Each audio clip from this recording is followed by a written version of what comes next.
We ready to go, Debbie? Okay, Chair, when you're ready, we're now streaming live on YouTube. Back to you. Thank you very much. Thank you. Good afternoon and welcome to the virtual meeting of East Devon District Council Standards Committee on the 10th of November 2021. As your chair, Councillor Ian Thomas, I'd also like to welcome viewers to our live stream on YouTube.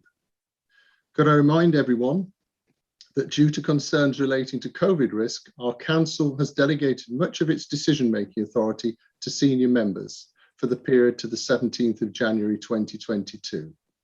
Consequently, this afternoon will be a consultative meeting only. However, we will work as closely as possible to normal procedural rules as detailed in our constitution.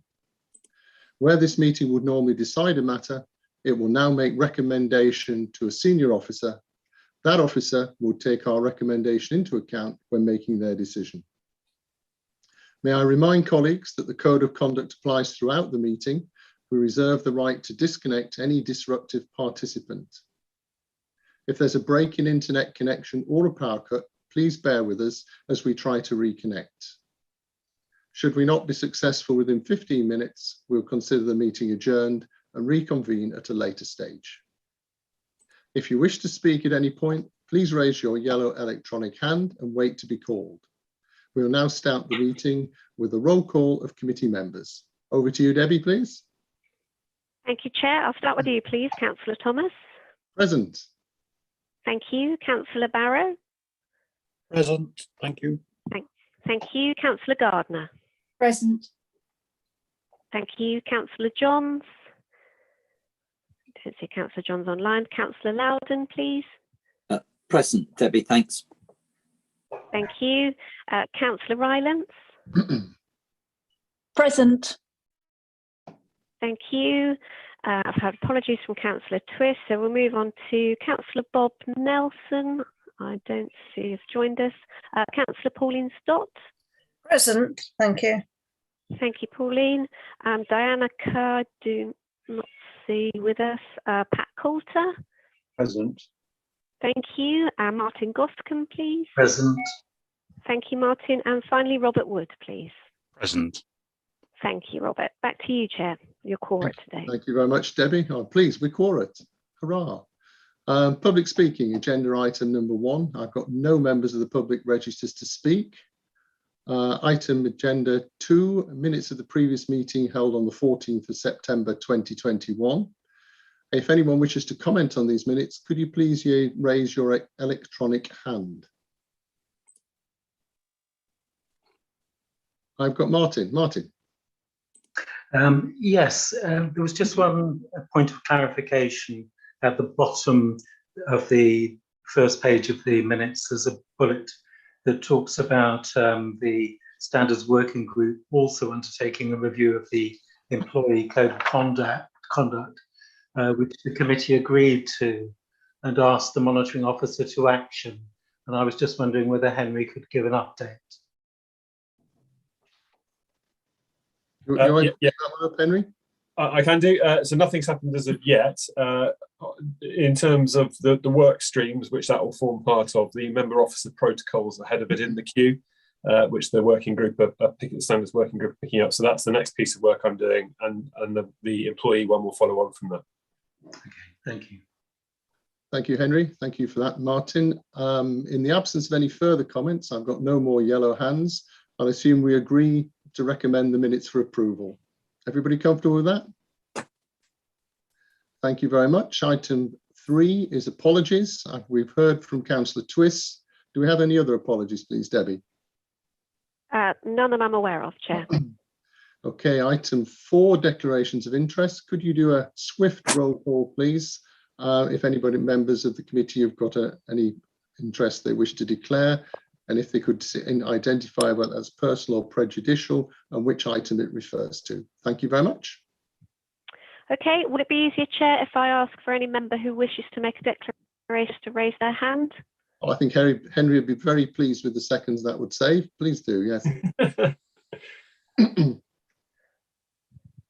Okay, I don't see any hands raised, so I'll assume at this point there are no declarations to make. Thank you, Chair. Excellent, thank you for that. Agenda item 5, matters of urgency. I've got no matters of urgency identified.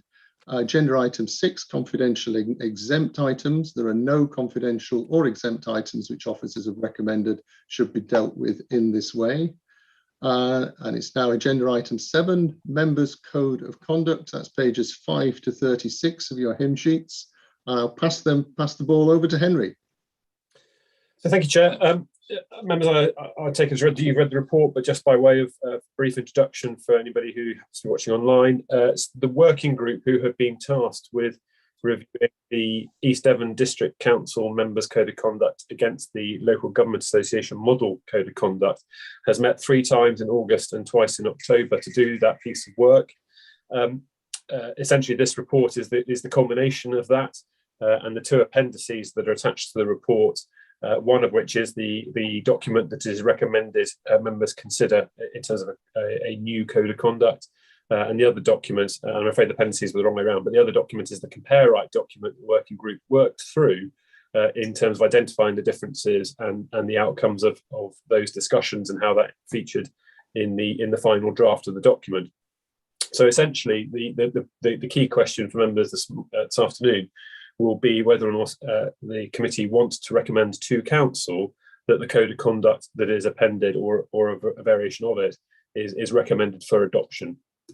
I've highlighted in the report a couple of areas that caused a fair amount of discussion or debate, and primarily that related to identifying land that is owned in terms of register interest, whether or not that should be by map or whether it should be by HMLR, land registry title information, or indeed field numbers. And I think that the balance that's been struck is the appropriate one, which is that no need for a map, but where or all land should be identified by title number and or field number references.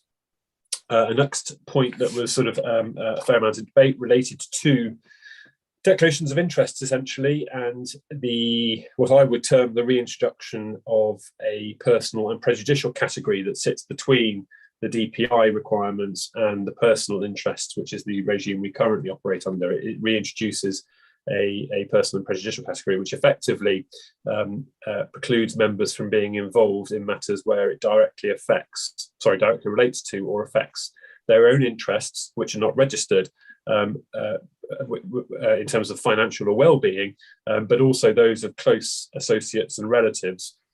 So there's quite a lot of there was quite a lot of detailed discussion around that. There is a paragraph that covers it off, and no doubt the committee will want to go into that in a bit more detail. But members obviously need to appreciate that will be the implication of recommending this for approval, that there is an increased requirement in terms of removing yourself from debates and discussion and votes on various items in all likelihood.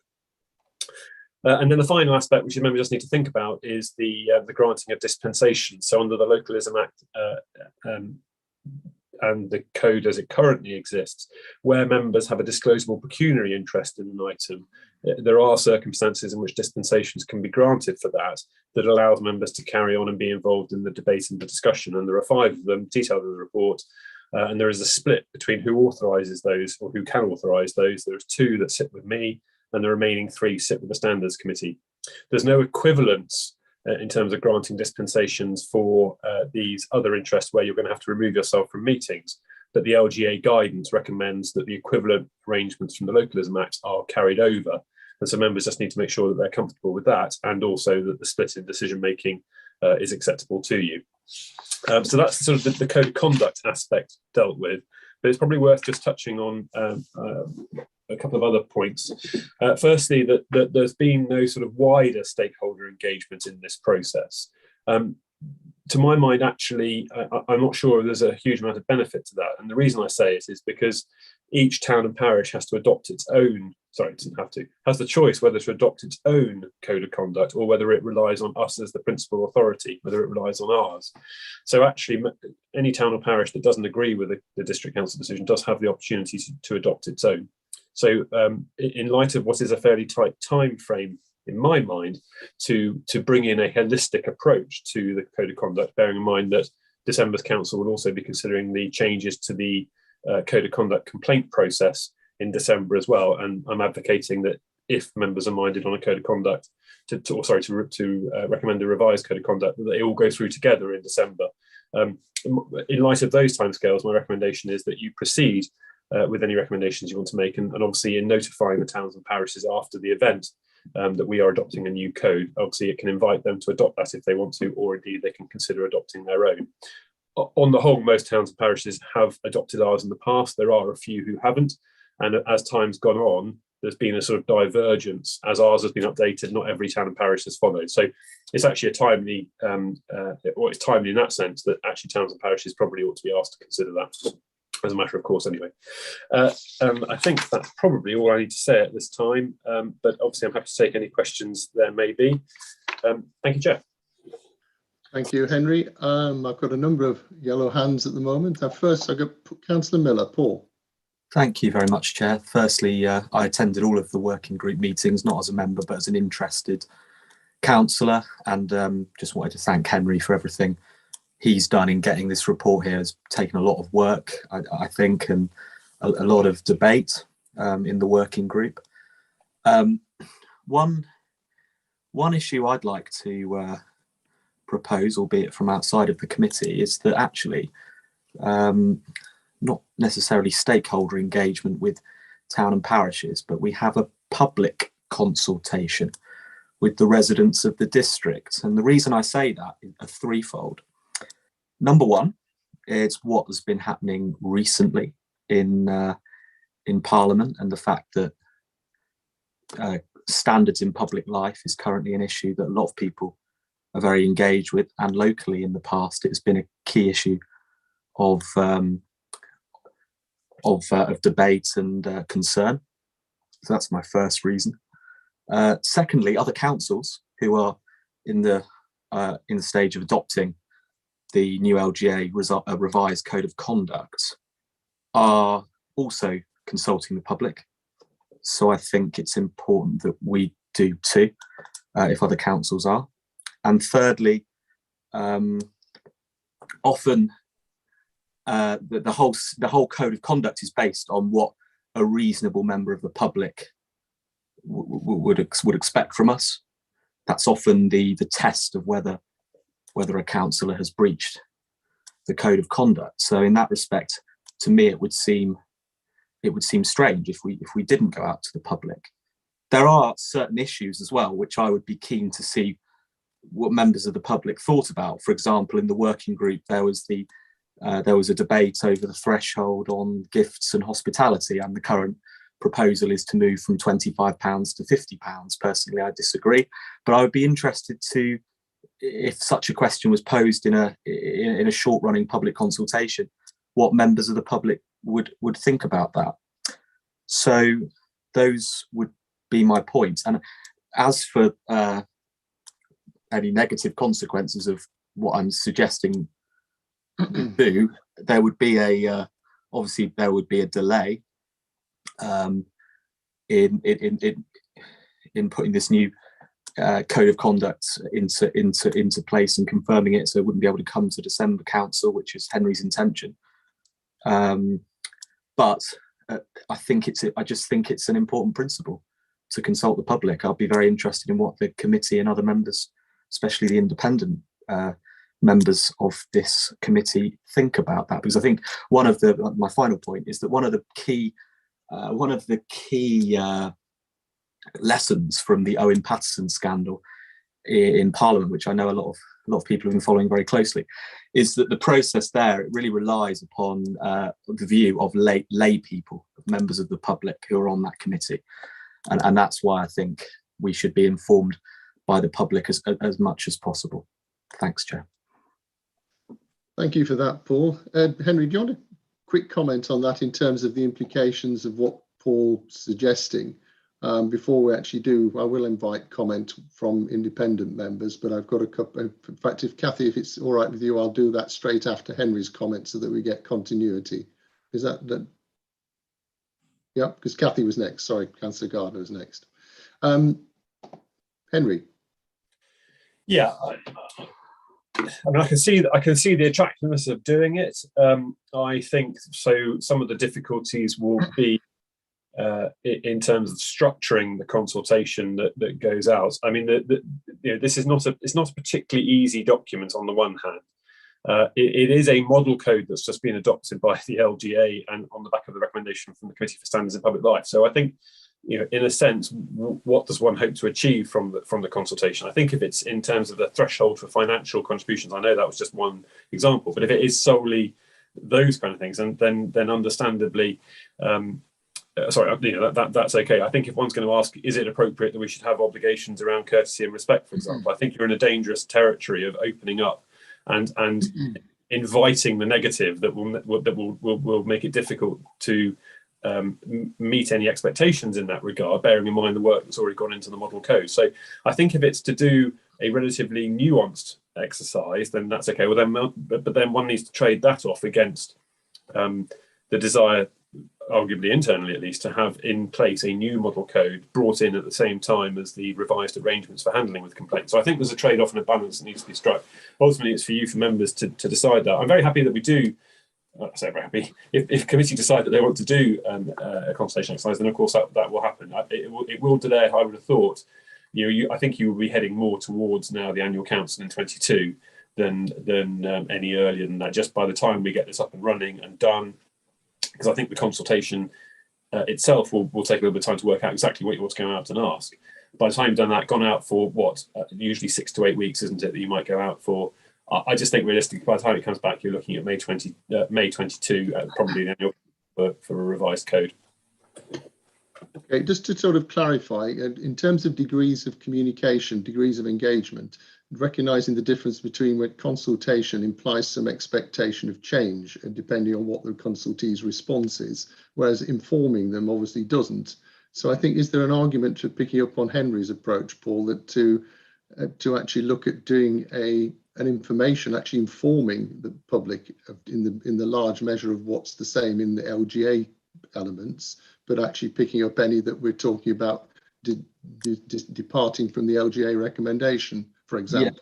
I'm just trying to make it practical because, from the world wizard of having seen consultations, it's a pretty weighty tome and there are an enormous amount of different issues in it. And I'm concerned we would be bogged down. Anyway.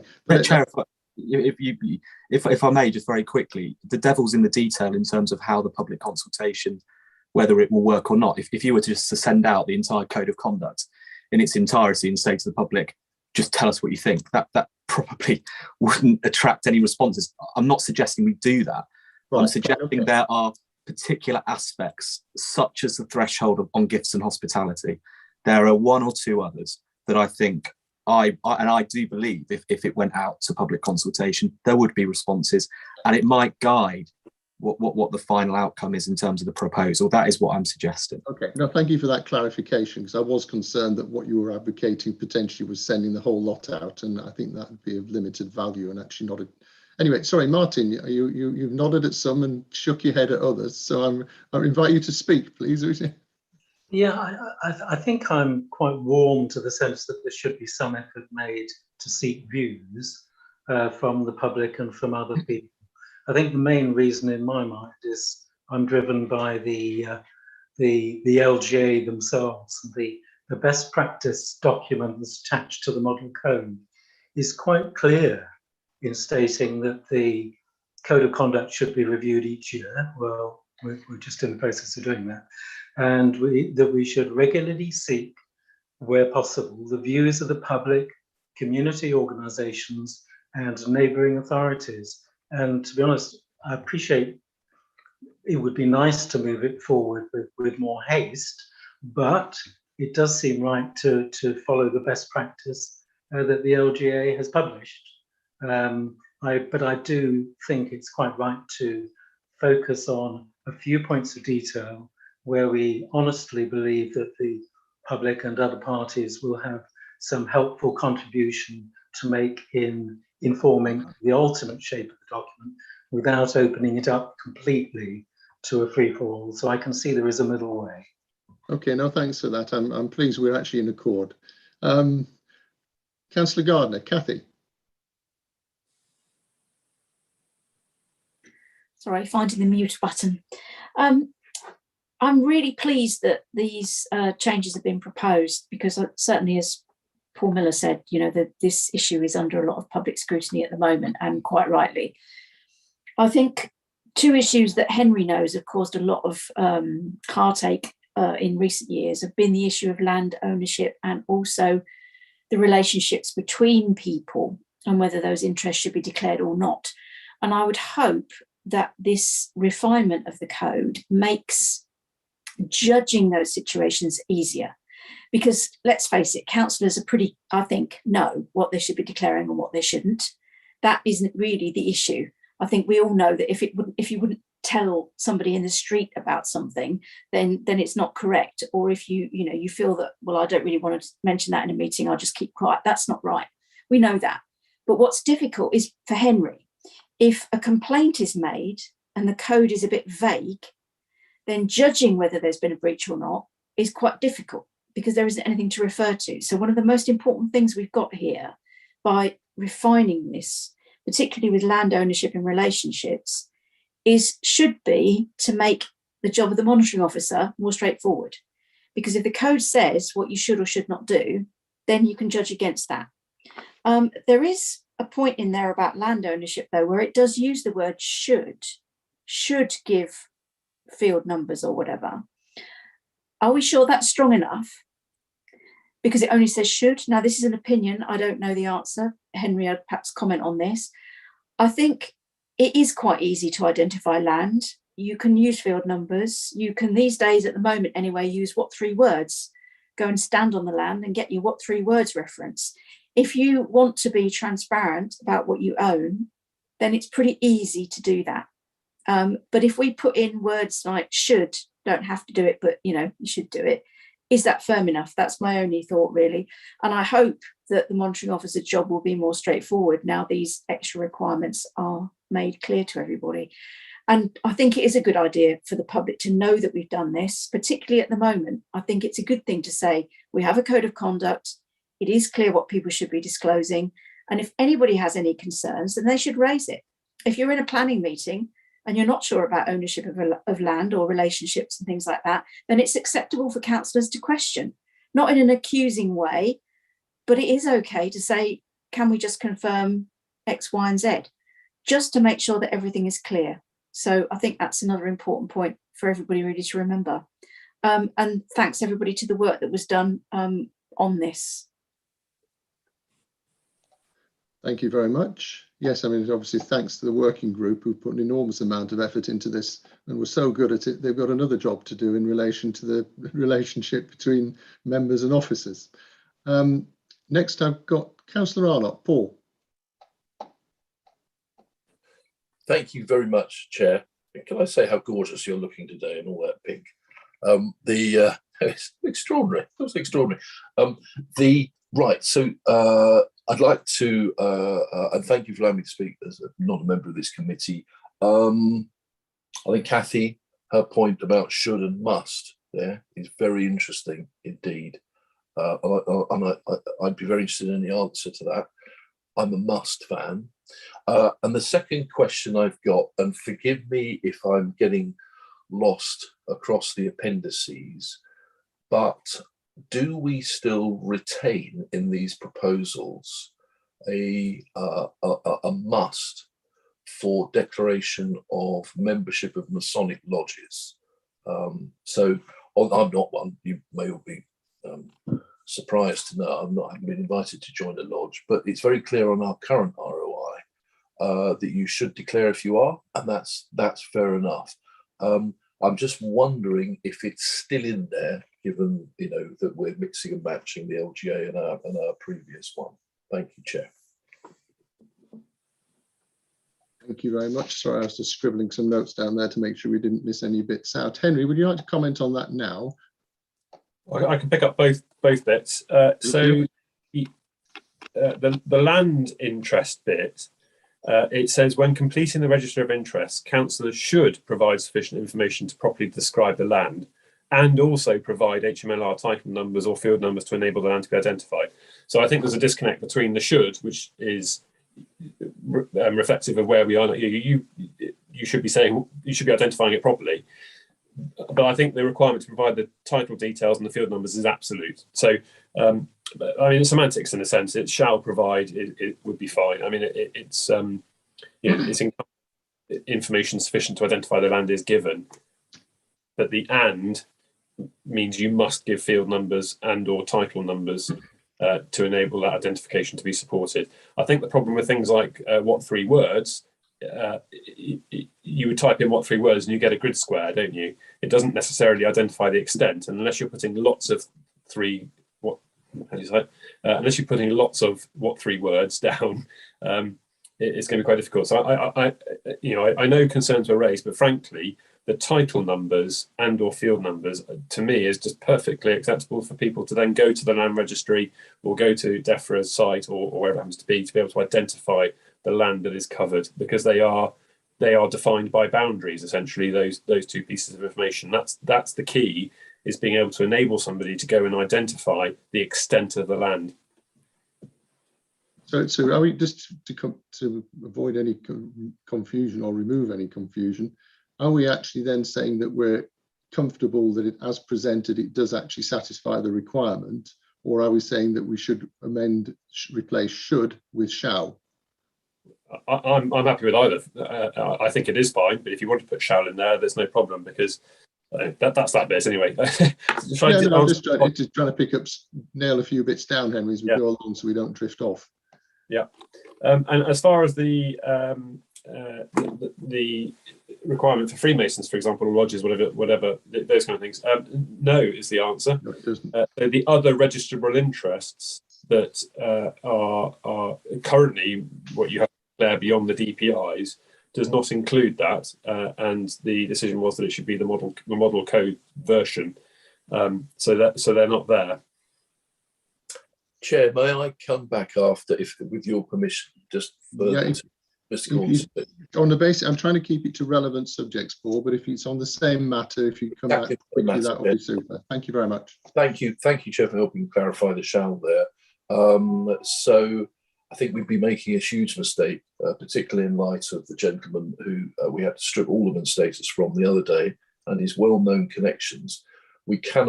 This council cannot be seen to remove declaration of membership of a Masonic lodge from its obligations on the ROI, would be my very strong advice and plea.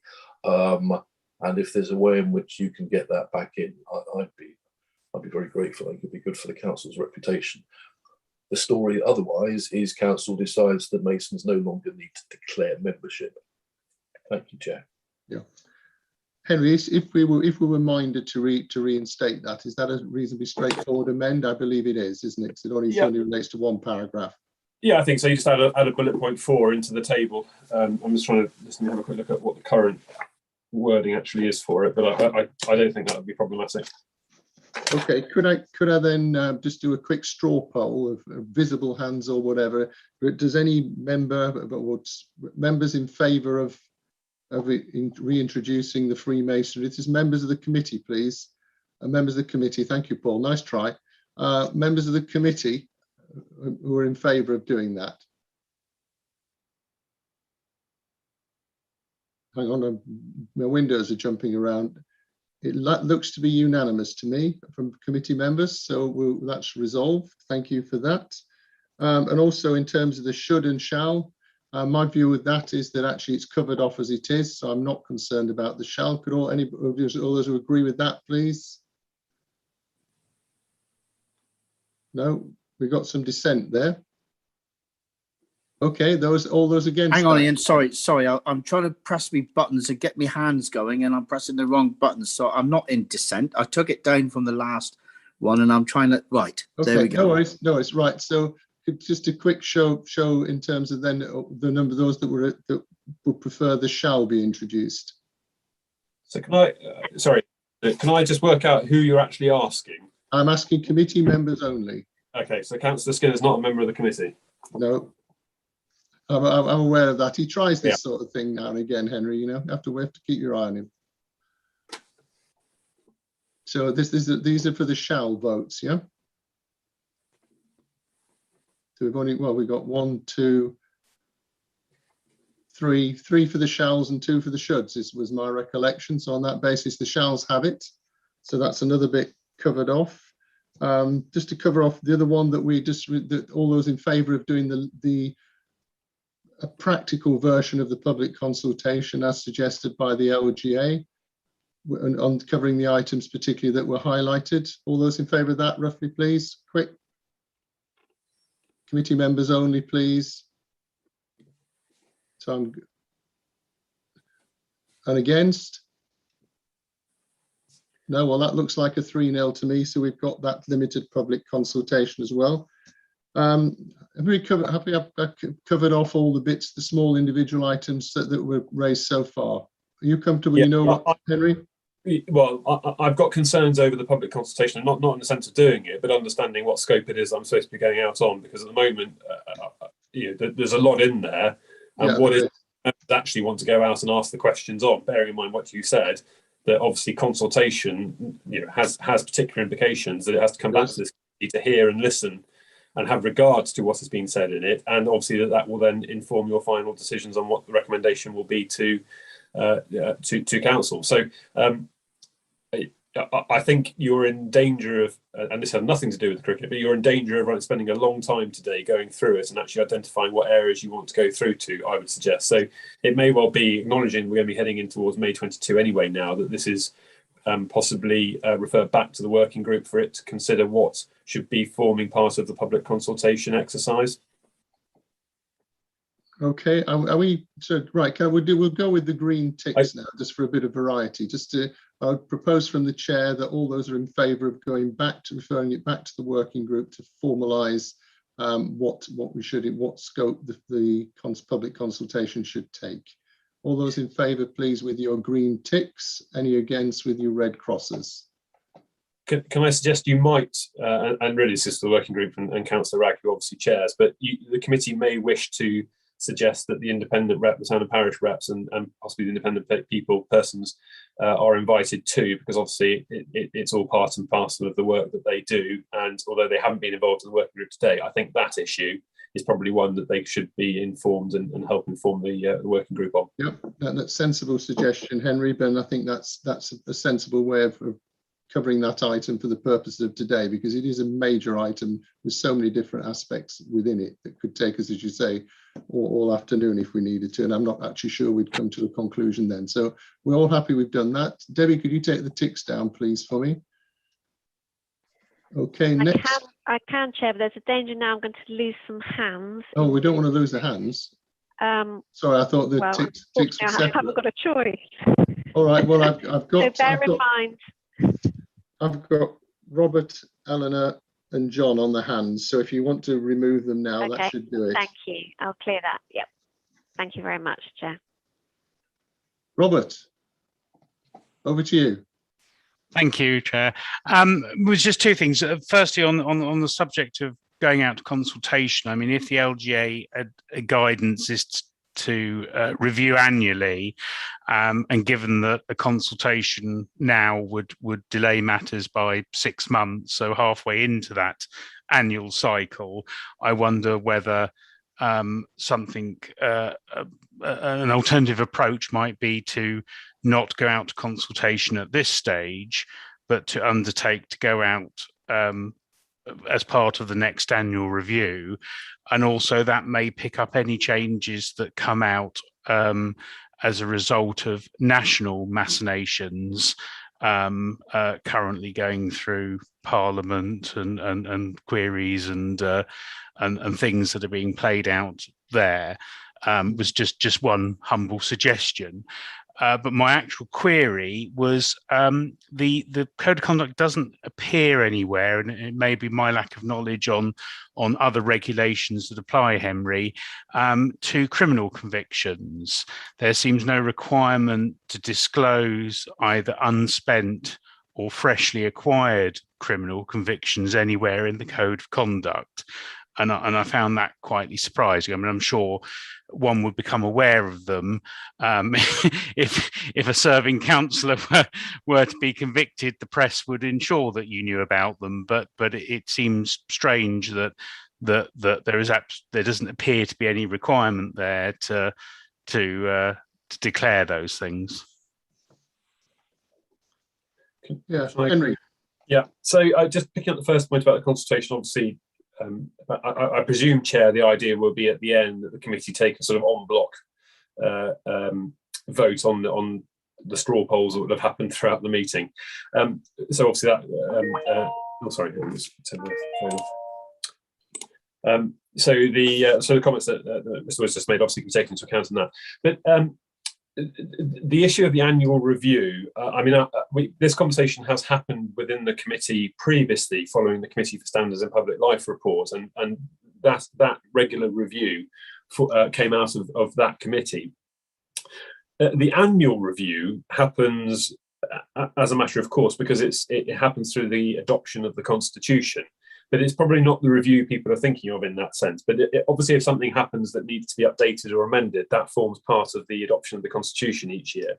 I think the committee, when it talked about this before, and just bear in mind the practicalities around some of this, that going out every year to seek public's views on the effectiveness of the code and its content is and I think the committee agreed with this view, is probably slightly over the top, and that probably we were looking at more of a biannual review or something like that in terms of engaging with the public to understand what their views are on it. And as you say, Robert, there is a lot of or there are changes every so often that come through government. So I think there seems to be some thought about how often the council may want to go out and obtain the public's views, or indeed wider engagement on stakeholder engagement on the code. Turning to criminal convictions, that's a very fraught and complex area, the convictions, and it has its own legislative area. It's obviously covered by data protection as well, but the fundamental protection that sits is that a councillor, if it is a conviction of a certain level, is automatically disqualified from being a councillor. So I appreciate that your lower level offences aren't required to be disclosed, but in things like speeding tickets is a classic example where people may well get speeding offences, people may well get that, but what do you do on the back of it? It's only if it reaches a certain threshold that it becomes problematic, I would suggest, in terms of trusting a councillor to fulfil their functions, and that is already covered by the Government Act, which causes disqualification. So I don't think I would advocate adding anything into the Code of Conduct in that regard, and bear in mind, of course, that if a member is not going to disclose it, I think that's likely to pertain. Sorry, if a member is concerned about having a criminal conviction, I think that's going to pertain, irrespective of there being a requirement in the Code of Conduct to disclose it. Bearing in mind what the sanctions, the sanctions element to the Code of Conduct is relatively weak. So what would be the outcome anyway? Okay, thanks for that, Eleanor. Councillor Rylance. Thank you, Chair. So I have a question probably for Henry, since they all seem to be for Henry. But firstly, I wanted to say that I actually really like the way the model Code of Conduct has been rewritten to be in the first person rather than being in the imperative mood. So it kind of, I think it will make people own them more, because when they're reading through it, they actually understand that that's what they're agreeing to rather than being told what to do. However, I do have a question. I know I've attended a fair few of the working parties, and I know that every time you've been, I think, I'm paraphrasing slightly here, but you said that it's a matter of honesty and integrity, really, whether people choose to declare certain things on their ROIs and particular, individual DOIs. So I think we've seen in the last few weeks, really, how far adrift the culture of an organisation can get from what a reasonable member of the public might expect and what that produces. And I rather like Councillor Miller's idea of submitting it to the public, and I understand that it's complicated, but otherwise, what are the safeguards in place for ensuring that one person's idea of what a reasonable member of the public might expect is not too far adrift from what a reasonable member of the public might actually expect? Because I suggest that the membership of a very exclusive club or society or organisation that not everybody has access to might very well be what a reasonable member of the public might consider declarable. And I'm specifically thinking of exclusive sports clubs or organisations where people might meet and discuss potentially council business, but other sorts of business in very restricted environments would absolutely be the kind of thing that a reasonable member of the public would expect to appear in many places on people's declarations and registers of interest. Now, what are the safeguards in place to ensure that that happens? Because I don't think we can be certain after the last few years that honesty and integrity are going to actually ensure that happens. Are there safeguards? And obviously we can't find out whether people belong to these organisations unless they say so. Okay, thank you very much, Councillor Rylands. I've got Councillor Loudon. John, next, please. Thank you, Chair. And apologies, I'm coming in to talk on things you've taken indicative decisions on already, and that just does slightly grate, but forgive me for saying that to you, Chair. So the first thing is, in my opinion, in any protocol, procedure, rules, call it what you will, then we should be directive, and therefore the point that we've talked about earlier on about shall as opposed to should, even if it is then subsequently refined, as Henry was saying earlier on, by the word and. I think it's about trying to avoid any potential opportunity for anybody to try and argue the toss, frankly, as if they were a barrackroom lawyer. I don't think we need that sort of problem. And it also means it makes it easier for people like Henry then to be able to give a very clear set of opinions. So that's the first thing.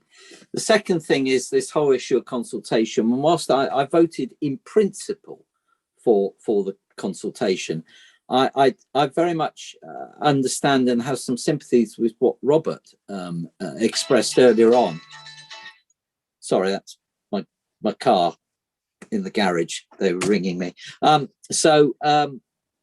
lost my train of thought now. So what Robert was saying, yes, the whole issue, my concern is that, you know, in a year's time, 18 months time, we make a change, however minor or however major. And do we go out again to consult? How often are we going to do it? I think we just need to be slightly careful here. And I was slightly taken by the point that you made right at the beginning about informing, not consulting. And I can see some benefit in that. But equally, I see the point that the LGA would want to make. And I just think we need to be careful about what it is we're going out to consult upon, because as we've talked about, if we send the document out like that, no sane resident is going to spend time trawling over it and trying to come up with some mindful comments about it. It's just not going to happen. So we're going to have to direct them, and if we direct them to X, Y, and Z, what about when they come back and talk to us about A? So I just think we need to think about that. And again, any consultation, if it's going to be meaningful, it means that you have to be prepared to change your mind based upon what comes back.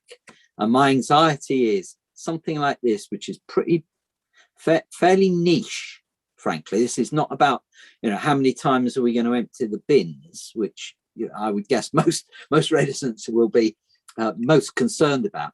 Something like this is going to be fairly niche, and it's going to be a fairly small group of residents who will come back. And what do we see as the threshold for going with the comments? You know, 3 people comment, they all say, you know, make it £35. What do we do? So I'm just thinking through the problems of what we're looking at doing. The other thing is timescale. I hear what Henry says. And also then the burden on the organisation of doing this. So I just think we need to try and get this into perspective, whilst I agree in principle. So I've just completely talked in a complete circle there. Well, I would think every alternative you suggested then was covered by somebody at some point. But no, your shall comment rather than should is what we've adopted in the straw poll anyway, that we're going to do a confirmation at the end. The consultation bit, again, we've referred the scope of that back to the working group, which again, hopefully is covered off by your views anyway. So I think hopefully, you know, despite rushing you, things are actually ended up how you wanted them to do anyway. No, you have to have a play with a straight bat, John. You should know that. I've got to come back quickly. Councillor Arnott, Paul. Thank you, Chair. This was in response to the issue that was raised by, I think it was Mr. Wood, about spent convictions and so forth, criminal convictions. There's another aspect to this, Chair, which I doubt we'll be able to make any progress with today. It's not on the agenda, but we do now know that John Humphries, now serving 21 years in jail for multiple sexual assault and rape, was on bail from 2016 at least onwards. In other words, he served nearly all of his period as a councillor at East Devon, 2015 to 29, on bail for the most serious possible charges. I suppose one can only imagine, did he tell anybody, did he not? Whatever, that's not for us to judge. But I wonder, in such a circumstance, what the obligation is of a member who then inevitably discredits that council by then accepting an aldermanship, even though he knew he was on police bail, and that criminal proceedings were forthcoming. I just wonder where within the LGA code or our code any of that is captured. Now, obviously, I'm sure Henry will say this, everybody is innocent unless proven guilty. That's absolutely critical. But then, you know, this was quite the case, wasn't it? So what are the obligations of a member of the council when they're subject to a very serious police inquiry? And is there a threshold if they're being investigated for drunk driving? Is that one thing? Burglary, another thing? You know, whatever, theft, is that another? But if it's murder or rape, is that another category altogether? Thank you, Chair. I'm not obviously in a position to comment about that one particularly, other than to say I think the council itself acted in a timely manner and appropriately in its response to finding out about the conviction. So, you know, beyond that, I can't comment on that particular case. Henry, would you want to comment on that point? Because I know we're not going to discuss an individual case at this point, but does that sort of potential circumstance give you any concerns in terms of how the code of conduct's structured? What's the potential circumstance? Well, I mean, that you've got the degrees of potential crime, that, you know, that there's a charge being made, or at what point in the legal process do you see what I mean? I mean, my instinct is that as Councillor Arnott said, it's the innocent until proven guilty, and I can't see any justification for doing anything other than that. You know, interested in your thoughts though, as a professional.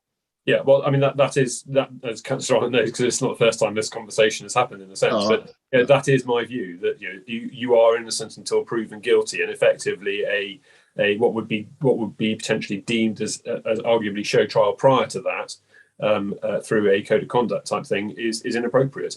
It has a whole host of difficulties, and I'm not suggesting necessarily that's what Councillor Arnold was indicating, but otherwise, how would you deal with it through a code of conduct related matter? Because there is a procedure that code of conduct potential breaches have to follow. So I honestly don't see how it can be a code of conduct related matter. There are clearly difficulties and tensions it presents, significant difficulties and tensions that it can present.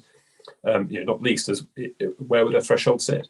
But I think the protections that there are in terms of the disqualification arising from a conviction gives the council the safety net that you wouldn't then have a councillor who shouldn't be a councillor sitting. But I'm not sure what a council would do with that information. If you have something in a code saying you must let the council know if you're under investigation and so on, there are real difficulties with that kind of approach, bearing in mind that fundamental tenet of the justice system. You are innocent until proven guilty. Chair, may I come back to oh, sorry. Just to thank you. Can we make it brief, Councillor? Oh, very brief, very brief. Just to thank Thanks, Henry, not to elaborate on that point at all. I think that's exactly right. Therefore, I would say that it is a matter for, if there's any knowledge within the political group of that councillor that this is there, it is a matter for them to suspend that councillor. Thank you. Okay, we'll move on from that one. Next, I've got Councillor Gardner. Kathy. Thanks. I just wanted to come back to the point about public consultation. I think we should, I know the working group's apparently going to look at this, but I think it is about being practical, that we want to update the code soon. I think I agree with Henry really that ideally at the December council. Could we perhaps consider whether we go ahead and do that, but actually during January, we then make it known that we have updated our code, in particularly given the current furore in Westminster, to say that we do want to hold ourselves to the highest possible standards, and updating our code is a way of trying to do that. And at the same time, then inviting very specific feedback if we think it's necessary, or at least give people an opportunity to feedback on the code. But I think it's important to remember that the role of the man on the omnibus is, of course, our lay members on this committee, who've always done a fantastic job. And I've always been grateful for their input and advice myself. So I think we definitely need to get the input from our lay members on the Standards Committee, because they are effectively also representing the other members of the public in East Devon.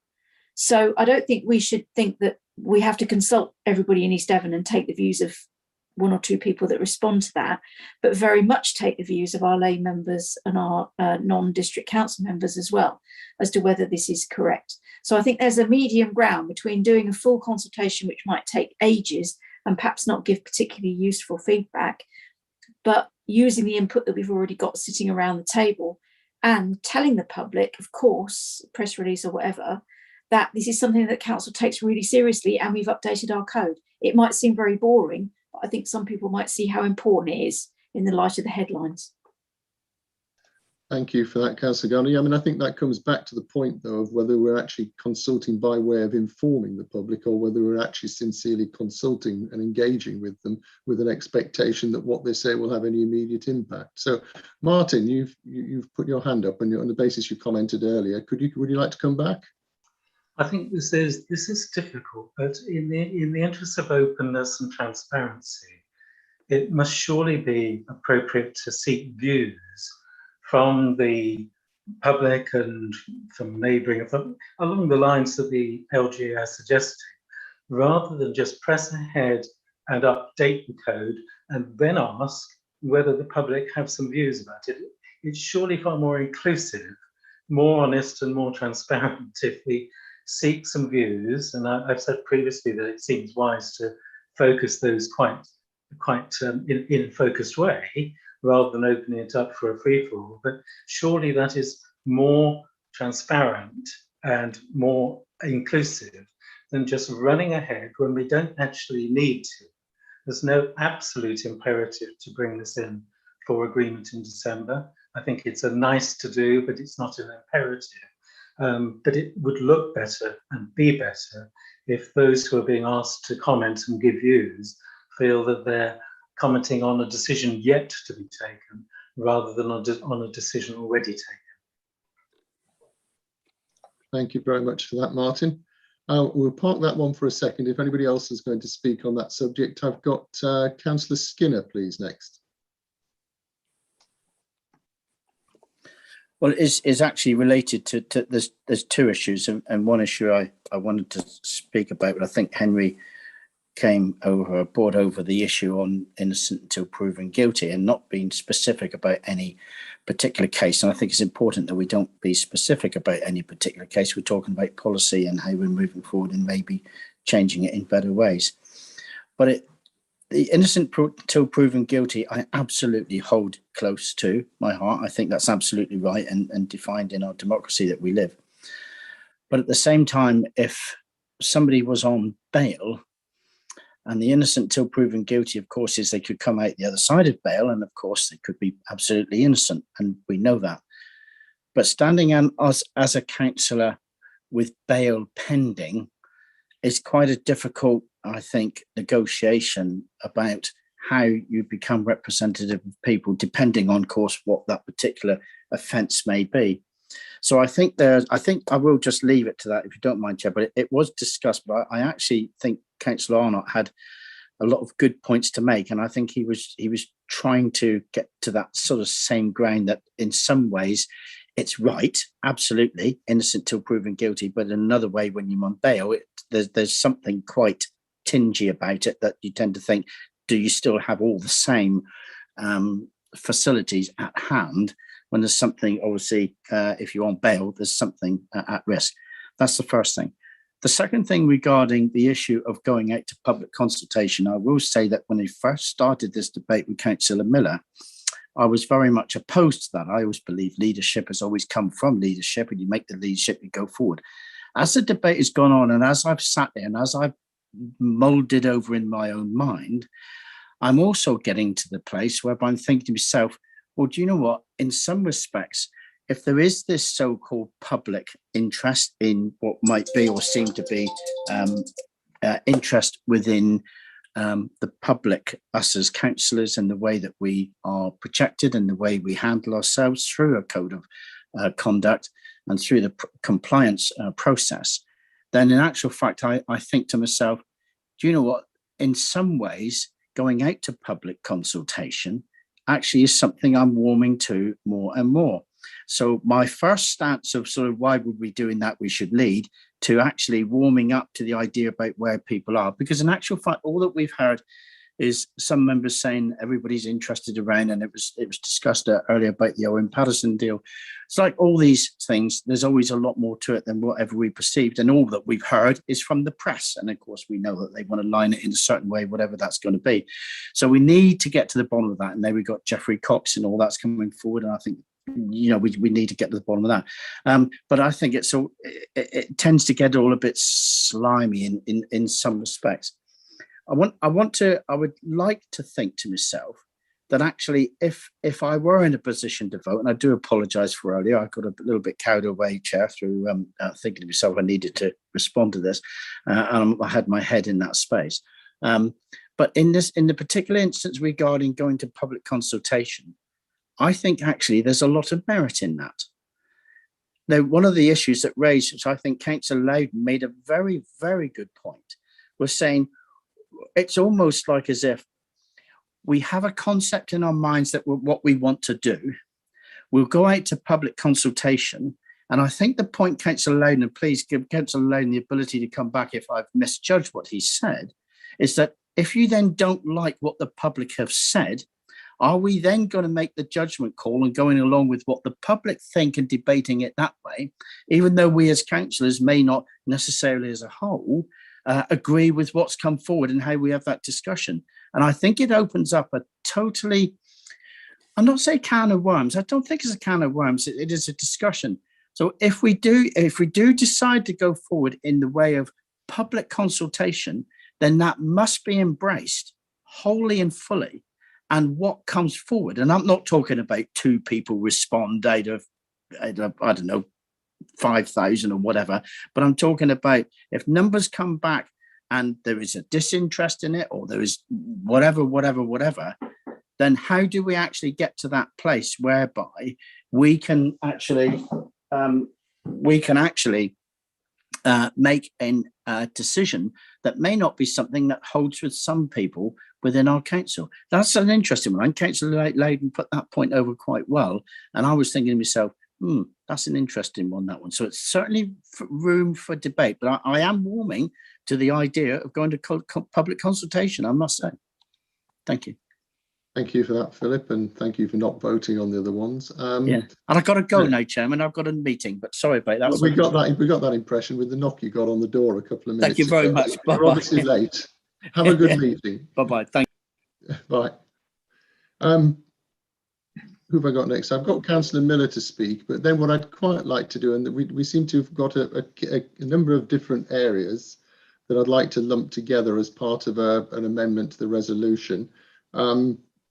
And then the key element of it is that we're not looking to push ahead with December full council. It wouldn't seem practical, but we're looking to basically send it back to the working group and pick it up in the new year. So anyway, but Councillor Miller, thank you, Chair. Quick, please. You've had a couple of goes already. Yeah, I've only had one full speech. I think we are showing leadership because we've drafted the code. And we've got to remember, I think Henry will correct me if I'm wrong, this is the most significant amendment to the code of conduct in some time. And as you said, Chair, it's about sincerely consulting. So there are some issues. Councillor Rylance mentioned one earlier about, you know, and we very, very nearly, if Councillor Arnott through another councillor hadn't spotted the omission on the Masonic Lodge part of the code of conduct, we might very nearly have taken that out of our code of conduct. So there might be things that the public spots and the public suggests that we haven't. We can't believe that we're the monopoly on truth. And even if we do get a few responses that give us some fresh ideas, I think it's a job well done in consulting the public. I wanted very quickly, Chair, to go on the second point about the innocent until proven guilty point, and the idea of, I think the initial question about the code of conduct. I actually think if you've been accused, if you've been arrested and put out on bail, there should be guidance within the code of conduct to state very clearly that you should not accept any civic position on the council. Anybody that is being that is facing a criminal investigation of a serious nature where you've been bailed, to accept a civic position, vice chair, chair, obviously it probably, because it's for serving councillors, it sadly wouldn't go it wouldn't relate to aldermen. That is inappropriate. Not only if that person is found guilty does that severely embarrass the council, as it has done, and the alderman debate will be picked up at scrutiny or elsewhere, but it also will have the effect of intimidating the complainants that have come forward. So actually having guidance in the members' code of conduct or somewhere within the council, if it can't be the code of conduct on this, whilst, as Henry said, it cannot possibly be enforced, there may be, I hope not, I hope there are no other councillors ever in the future of this council that face serious criminal investigation. But if there is, let's hope that councillor doesn't accept a civic position, because that is an awful thing to do. And the whole innocent until proven guilty thing is that, you know, if you believe you're innocent of a serious crime, you shouldn't have to resign from being a councillor until that judgment is made. But to accept a position that puts you in an authoritative position is absolutely not a good thing to do. And I just wanted to refer to that because I think that it might be worth debating that further, perhaps not now, but I do think there was a lot of merit to what Councillor Arnott said about this issue, because it is obviously an issue that is very much in the minds of the local public, given what's happened with Mr. Humphries. Thank you. Okay, thanks for that, Paul. I think with your agreement, you're absolutely right. It isn't something really with the scope for discussion this afternoon. It needs to be guided by a legal opinion, by Henry's opinion. I think it's something either we or another group would pick up separately. Can we leave that with you, Henry? If you make that it can't relate, because bear in mind that the code of conduct was meant to make your life easier. I think anything that was based on whether somebody was or wasn't allegedly or guilty of some offence or at some part in the legal process further advanced than actually having been a verdict being announced, then I'm not sure how you go. It'd be an absolute minefield. Anyway, I've got Councillor Loudon, please, next. John. Sorry, Chair, I think I'm about to upset you again by continuing the conversation, because I wasn't going to come back in, but I've been thinking about this. So if you're an employee of this council and you are arrested and then you are put on bail, your employer can suspend you from work should it be deemed that you are bringing the council potentially into disrepute. So that is whilst the process is ongoing. You have not been found guilty of anything. You have only been accused, suspected of having done it. Clearly, if you get to the other end and you are found guilty, then potentially you get sacked. So there is a sanction. So I'm not quite sure how it works when you get written to offer you a MBE, a peerage, what have you, because I haven't got a few £1 million in my bank account to buy my peerage yet. But I would guess they must write to you. They will do due diligence, and they must write to you surely and say, if there is anything in your cupboard that you think will bring the country into disrepute, the Queen into disrepute, then you need to tell us, I would guess. So I think if we are thinking of offering to external non-serving councillors an alderman, is it an aldermanship? Whatever. Then surely one of the things we should be doing is due diligence on our part to a certain degree. The other is we should be saying to that person, you tell us if there's anything we need to know that could actually bring this council into disrepute should we offer this to you. And if it comes to light that they are on bail for, I don't know, robbing a bank, for example, whilst we're considering it, then we suspend that consideration. That's all we do. We can, because they may be the wrong person in the wrong place at the wrong time, and they're innocent. So we might then come back to it afterwards and determine that they were the right person to give the aldermanship to, for example. So I think, one can take a fairly straightforward approach to all of this. And if it's we're doing it internally to a serving councillor, well, frankly, if none of us know about it, none of the 60 of us know anything about this, then shame on us, frankly. Thank you for that. We'll have a whip round for you, John, if you're desperate to make the Lords, but I don't think we'll perhaps make the 3 million required. Robert. Thank you. I didn't mean to start a long discussion about criminal convictions.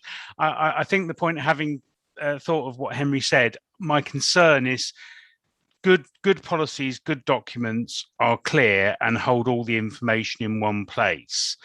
And I think if there is the guidance or the legislation that says if you are convicted, and I'm talking about convictions here, not arrests or charges or anything else, that prevent you from being a councillor, I think just as a matter of good practice, they should be annexed to that code of conduct, and there be a paragraph that says, if you are convicted of any of these, you shall notify us immediately, and you can't be a councillor.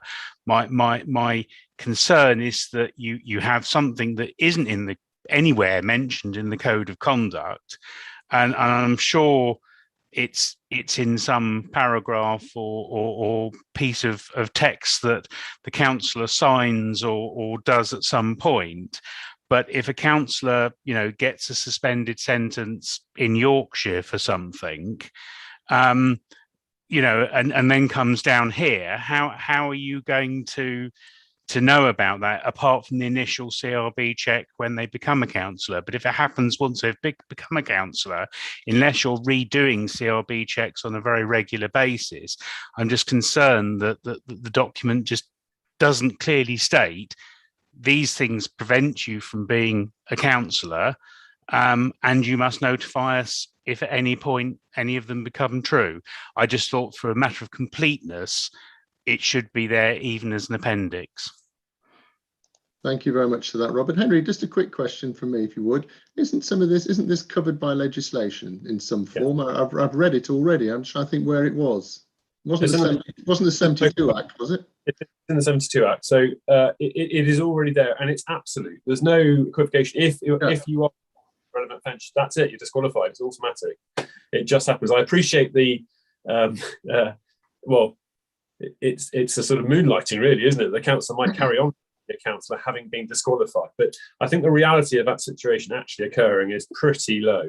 But I can see the logic of saying, well, you must let us know. But I think if they're going to carry on moonlighting as a councillor, if they had intended to carry on moonlighting as a councillor, the fact it's in the code is going to make no difference whatsoever, because they'll carry on doing it anyway. So I think the protections for that are there. You have to do a declaration when you are being elected or putting yourself forward for election, which sets out the disqualification criteria, which obviously includes the criminal convictions aspect. The issue about CRB DBS checks is on the A&G agenda for the next meeting next week, and there are clearly issues around that. I mean, it really concerns me, if I'm honest, that there are discussions around trying to include anything around, and I'll use criminal convictions in its broadest sense of actually the criminal process in its entirety in relation to councillors. If this is an issue that is needing to be addressed, frankly, it's for primary legislation to say, suspension as a neutral act is acceptable where somebody is bailed or has been arrested and bailed or is under investigation for. This is, frankly, is not for a district council to start trying to impose, in my view. It's a very, very dangerous territory, and even things like vice chairs of committees, any act where somebody says, if they chose, I'm not prepared to put myself forward, that's one thing, but to be precluded from doing it in advance of conviction is a very, very dangerous ground, I think. And the employee aspect is different. For councillors, it's very clear that there is no right to suspend a councillor in relation to code of conduct matters, which is where this would have to sit, absent primary legislation to deal with it a different way. So it concerns me greatly. If the council needs paper on this in the same way that we have with the DBSs, I will gladly do it. But I have to say it is fraught with difficulty and causes me real concern. Can I pick up on Councillor Rylance's point? Sorry, and in relation to that specifically, I did flag in the Compare Right document that the conflict of interest for Masons is not covered in the Code of Conduct, so it had been picked up. For those issues and the safeguards, well, how far do you go, I think, is the difficulty for, with Councillor Rylance's point really, is how far does one go? You are elected, and that comes with a responsibility to act with integrity and honesty. It doesn't happen all the time. Well, that's clear, isn't it? But I don't know how far one can go to protect that. There are, you've got the overarching disqualification requirements, you've got the code of conduct, but it is incumbent on those individuals to do what's required. I think to the extent you want to cover off some of the areas of the concern that the public may have, so let's just take the Freemasons or those sort of areas which might cause conflict. Well, the answer is to include them within the other registrable interests, and you can create a list of what you consider is appropriate. And this was left very clear under the Localism Act, really. It's for you, us, it's for the council to determine what it wants councillors to declare, sorry, not declare, to register on the Register of Interest. And we had quite a lot, actually, and I did make the point in the working group, and I think probably in the Standards Committee when this first arose, that ours is more, I use the word draconian, I don't really mean it like that, it's certainly more detailed than the LGA model code was. But where there are specific areas of concern, for me, that's where it needs to be picked up. This council needs to decide what that list of registrable interests actually should be, and we will make the register adapted to it. Thanks for that, Henry. No, that's great clarification, very helpful. I think it sort of guides us as to where our conclusion must be for today, at least. Martin.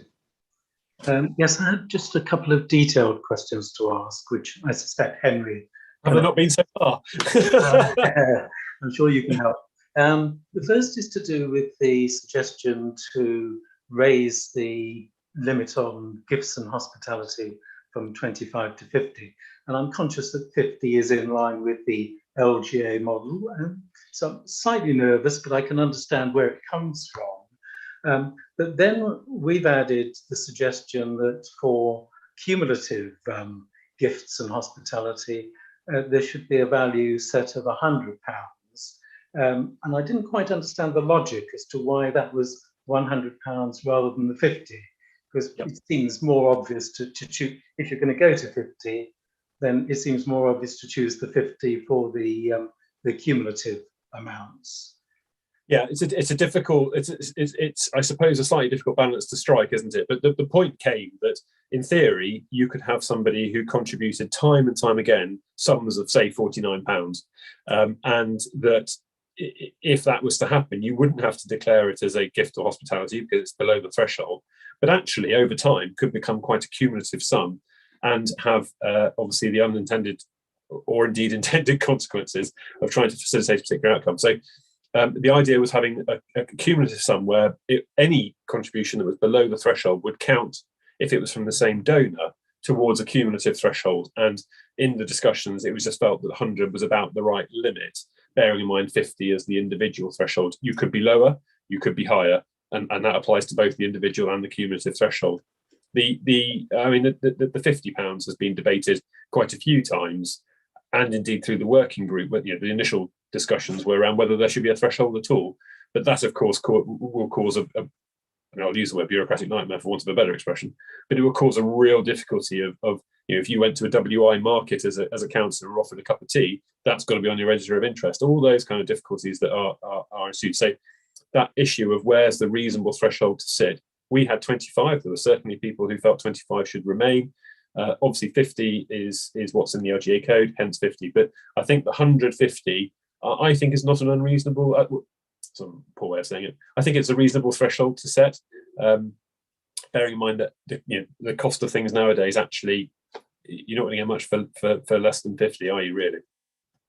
I'll move on, but I can honestly say I prefer if they were both set at 50, because I still can't quite see why one would want to move to 100 for cumulatives and 50 for one-offs. But the other question I was going to ask, and it can only be seen in the Compare Right document.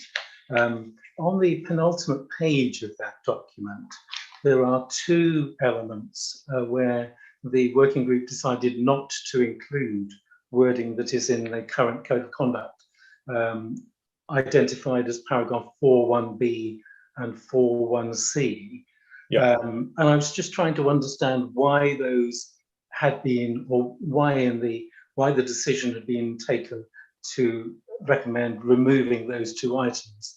The first of them relates to simply stating that when a councillor is deciding on a matter, they should do so on the merits of the circumstances, in the public interest, with regard to the advice they've been given from an officer of the council. The second one is that before making any written allegation to the monitoring officer about the conduct of another member of the authority, then you shall first consult with the council's monitoring officer. And I just didn't understand why those had been removed, because on the face of it, both of them seem to have some merit. Yeah. So the first one is 4.1b, which relates to taking decisions on the merits of the circumstances. I mean, frankly, that's a legal obligation anyway. And the difficulty that we discussed in the working group was actually, I can't think, well, it's very difficult to prove, I suppose, is the point. How does one demonstrate that somebody hasn't taken decisions on the merits of the circumstances in front of them, or without regard to the relevant advice of the officer? To my mind, it's actually effectively covered off in the other areas anyway. And I see that is a really difficult one to prove that a member has done that. And frankly, it's probably, if it is, it's probably more for the courts than it is for the Code of Conduct as an isolated item, as opposed to bringing the council into disrepute, for example. So that's the first one. The second one, it was not in the model code. Sorry, and I ought to say in relation to both, of course, they're not in the model code either. So that's part of an underpinning rationale for it. But as far as consulting with the monitoring officer, I suspect that was there as to act as a degree of cutout, so that if somebody was so minded, they would need to come and talk to me first, and whether I sort of talked it through with them, and that might change their mind or make them realise, so on and so forth. The reality is that's happening anyway. So that if a district councillor is inclined, that either they're coming to talk to me beforehand, or when I get it, I might have a conversation with them. So I don't really see what value it adds to the process, I think was the discussion that we really had. There was some debate whether there was a legal requirement to do so. I can't find that there is. Given that I don't really see that it adds much value, I have advised that really it probably wasn't worth carrying through. Okay, that's helpful, Henry. Thank you. Thank you, Martin. Thank you, Henry. We've seemed to have exhausted finally the list of speakers, I think, which is probably a good time to stop and just to pull together just a quick summary of what we're actually going to recommend is made in terms of decisions. If I set out where I think we are generally for something to propose, and perhaps shout if I've got it wrong without going through it all again, that as far as the recommendations on page 5 of item 7, and we're actually not looking to recommend version of it goes to council for adoption as of today, rather than it referred back to the working group, and but in addition, and that's specifically with a view to focusing on a scope of consultation. Yeah, and as far, I don't want to put words into Councillor Loudon's mouth again, because I know it offends him deeply. But as far as the rest of the things are concerned, the shall replaces the should. It will be part of that recommendation in the draft changes. The fact that we do a public consultation would be a recommendation to the working group, that they're based around that, and they don't go a step back and say, no, we're not going to do one, because that wouldn't make any point going there. No, well, yeah, we wouldn't, would it? But we've agreed, we've got a consensus generally that there is some degree of public consultation with an appropriate frequency and with an appropriate scope is right and proper. But there's no point then letting say, well, okay, well, we don't. And so it all comes back again. That was my point. Register of interests to include specifically Freemasonry and again, they can look at that, I think, again, in terms of what else should logically be concluded. Now, that should that come from the working party, or where should that come from? Yeah. So can I just, so I think there's and I'm just conscious of how this flows through to May next year as well. So right. I think if the committee were minded to, sorry, my dog's had to be sick. So if the committee were minded to recommend that the public consultation goes ahead, so the question for you is, do you want the working group to consider it and it come back to standards to confirm the scope for the consultation, or are you essentially happy to delegate, I would suggest delegate to me in consultation with the working group to proceed with the public consultation? I would suggest probably the portfolio holder for democracy and transparency too,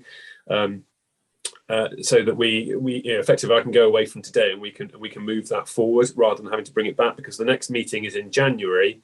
And I think if we start in January, or at least if it comes back here to then start, after that in January, to having agreed the scope, we might get into a bit of trouble trying to get it through to May. Now, matter. But in the sense of I'm still trying to work to a particular deadline, that's where that would sit. Okay. That's just something to bear in mind. Of course, in that sense, going to the working group, don't forget that you may want to include the independent representatives and the independent persons in that as well. And just finally, Chair, if I might, before the committee votes, it's now the process that the representatives are asked for their view on a preliminary basis, so that the committee, when it takes this decision, can have regard to those. Right, sorry. Mind dump there, wasn't it, really? But right. Yeah. Okay. If that helps, I would advocate that that the committee endorse public consultation being undertaken on the code, the scope of which, or that is delegated to the monitoring officer to undertake in consultation with the working group, who will have invited those representatives and independent persons to its meeting to establish. So that would be the first one I would recommend. Okay. Would you include the chair in that, on the basis that I've got chair of a number of different meetings that you're going to want to get sorted out between now and the end of this council year? No particular wish to have more work, but I think I might be able to add something to it. Yeah, and so the delegation to me is in consultation with the chair and the portfolio holder in transparency. Yeah, thank you. Do we need to? Well, I'm happy with that, but that's only to put it as a proposal. But again, have we covered everything else? The scope of criminal convictions was for another forum, and covered and likely to be legislative rather than local authority. Frequency of consultations we didn't come to. I think I've pretty much got all the elements there, unless anybody's missed something or thinks I've missed something. Is that, or have you got anything different? So in terms of the actual content of the document, then the two changes that are advocated, can I suggest that is referred back to the working group for it to reconsider, I suppose is the right word, but also in conjunction of whether it wants to add anything to the other registrable interest list. Yeah, but I think what I wouldn't want to see that go back to the working group and then not come back here, because the whole point of that is that the decision-making body in normal circumstances, or the recommendation body in current circumstances, is actually here. Well, if you want to simply adopt those as changes to the draft, I'm happy to do that, and it can just go back. That was my suggestion. Yes.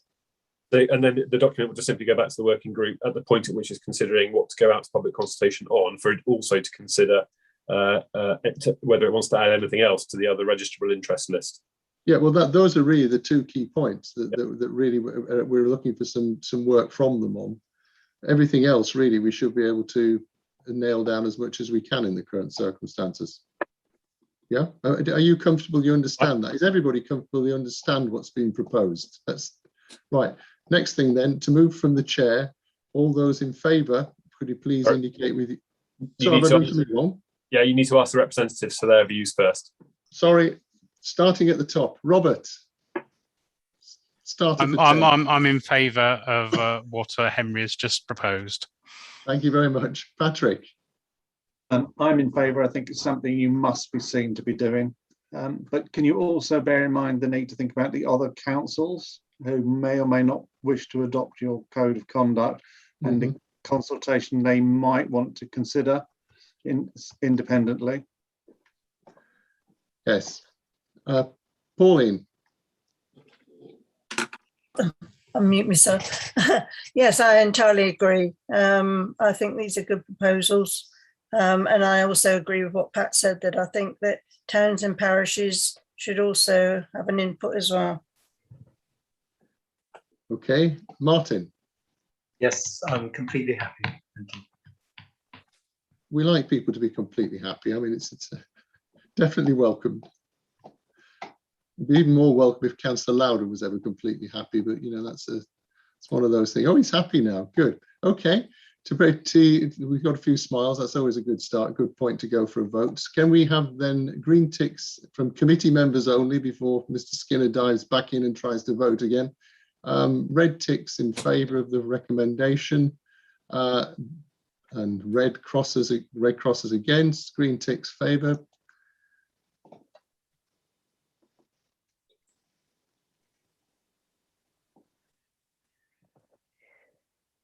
So, Chair, I've got 5 votes for, and I have, yes, 5 votes for, and a very strange symbol that's thankfully disappeared. So I believe that is carried, Chair. Thank you. Good, excellent. Thank you very much for that. Thank you very much for everybody for sticking at it. My apologies for any procedural errors I made in there, but at some point I was trying to move things along. The danger is we were going to get all over the place. Next thing I've got here is, that was item 7. Item 8 is a complaints update, which is pages 37 to 66. Yes, thanks, Joe. I mean, perhaps I can take them both together because there are two documents there. Yep. One is the agenda item, and then there's another one underneath it. But they are, you know, if we can treat it as one. So the two updates. One is the hangover from 2020, and then 21 is obviously the current table. So in terms of the 2020, well, first of all, I'm pleased to report that progress has been made in catching up with some of the complaints. I know I've had to apologise to the Standards Committee previously for the backlog that was there in early 21. So I'm pleased to say that I've managed to do a degree of catching up. As far as 2020 is concerned, there are still 5 outstanding, 4 of which are particularly acute and difficult and are taking time to progression. I obviously can't go into the details of what they are in this forum, but they are in progress, but they are particularly thorny, if I can put it that way. The other one, which is 30, I have just received the investigator's report, and I'm now in contact again with the subject member to hopefully bring that to conclusion. But if not, then that will be heading to a standards hearing. So hopefully that one can be resolved. So that's where we are with 2020. In terms of 21, that's there. I'm happy to take any questions that there may be about it. Happy to answer any. Kathy, Councillor Gardner. A quick question. Can you remind me, Henry, at what date did we decide that anybody who was found that they had breached the code in any way with any sanction, that their name would be made public? When did that come into effect? 1st of January 21. Okay. So Thank you. any decision notices now that I issue that are breach are published on the website under the section. I mean, actually, to be fair, I could put them in the table as well. I just carried on the previous approach to the tables, but where a breach is found in that could be named now. I think it should be. We voted for that for transparency purposes, and I think therefore it should be quite easy to find rather than having to dig somewhere else on the website to find it. But yeah, if that's possible. In fact, I can probably put the link to the decision notice as well. Fabulous. What's to think about it? Just one little quick query, Henry, and it's a general point, but on page 41, reference 2020/C11, which is a town council complaint, it looks to have gone through the process, but at the end there's been a censure issued. Subject member has not undertaken training or given an apology, and this has been chased. Where do we actually? Sorry, Kathy is smiling. She obviously knows it. I'm not familiar with it at all, but I was wondering where do you go with something like this in generality? Well, that's the question, isn't it? Yeah, well, yes, and that's the problem. This is the problem with the regime as it stands. They are relatively. It is relatively toothless. I haven't had it specifically confirmed, but I've had the sort of skirting around the issue with the subject member saying he's absolutely not prepared to do it. And in fact, I think he said it in the standards hearing as well. So I'm pretty sure that's never going to get any further forward than where it is now. The censor is out there. The reality of that situation is that if a councillor continually breaches, it effectively becomes, and this in part goes to the publication of breaches, is that it becomes public knowledge, and the electorate will decide. Arguably, one could say that it's a breach of the code of conduct for not complying, and indeed you'll note that in the model which you've just been discussing, it is a specific requirement, so it becomes a reciprocal issue that you're in breach for not complying, you're in breach for not complying, you're in breach, it becomes a real difficulty. The reality is there's very little you can do about that. I suppose one could escalate the sanctions to an extent, but given that you cannot interfere with the right to be a councillor, you've only got limited options. And that's even more acute when it's for a town or a parish, because we don't have control over being able to sit on other committees and so on and so forth. So that is really, it's frankly an issue that it's for the electorate to decide whether they want a councillor who breaches and then doesn't comply. Thank you for confirming what I expected was the case, but of course it does draw the link between the requirement for something to be made public, doesn't it? Yes. At that point, because the problem of leaving it that the public can make the difference at the ballot box at the next time, which could be 4 years away, actually isn't a real objective decision on the basis that some of the information is withheld from them at the start. So that was where I'm just trying to follow the logic through. Anyway, it's a discussion that sort of happens every so often. It's fairly routine in nature, in that there is the argument of no smoke without fire, but breaches are a different thing. The only issue about the breach notice being published is that you will probably necessarily force some people down into the standards hearing route, because they will want their 2 bites of the cherry rather than necessarily accepting on a confidential basis the outcomes of a breach finding. But that's the trade-off. That's the right. So I think everybody's comfortable that those breach notices are published, and one can understand that from the public's perspective. Okay, thanks for that. That's useful clarification. Pauline. Thank you. I just wanted to ask Henry, because I've seen it in the paper before, where councillors have been suspended because they've breached the rules so many times. So, can it be done? Not now. Used to be available. Oh, it was it? Oh, it's changed. Yeah, suspension is no longer available. But that is one of the things that the Committee for Standards in Public Life recommended the government look at, is the issue of sanctions and and I'll paraphrase, but I think it's effectively the reintroduction of the ability to suspend. Thank you. I mean, the government still haven't responded to the report, which was January 19, I think. It is an issue that needs to be addressed, and I think it's widely accepted that it needs to be looked at, the relatively toothless nature of it. Thank you. Thanks for that again, Henry. Eleanor, are you able to, is it brief? Yeah, very brief. I just wanted to congratulate Henry for catching up with himself. And I feel for you that some of these complaints look really frustrating. So well done. Thank you. Well, that back end of 2021 is one of those. anyway, I won't say any more because it's probably not appropriate for me to do so. But thank you. Okay. Right. Thank you very much. Thank you very much, everybody. That brings our Standards Committee meeting to an end.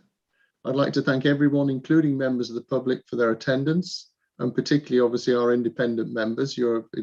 And forgive me if I've not dealt with the process in exactly as I should have done. You have my apologies for that. I've no doubt Kathy will be telling me off afterwards. But there we go.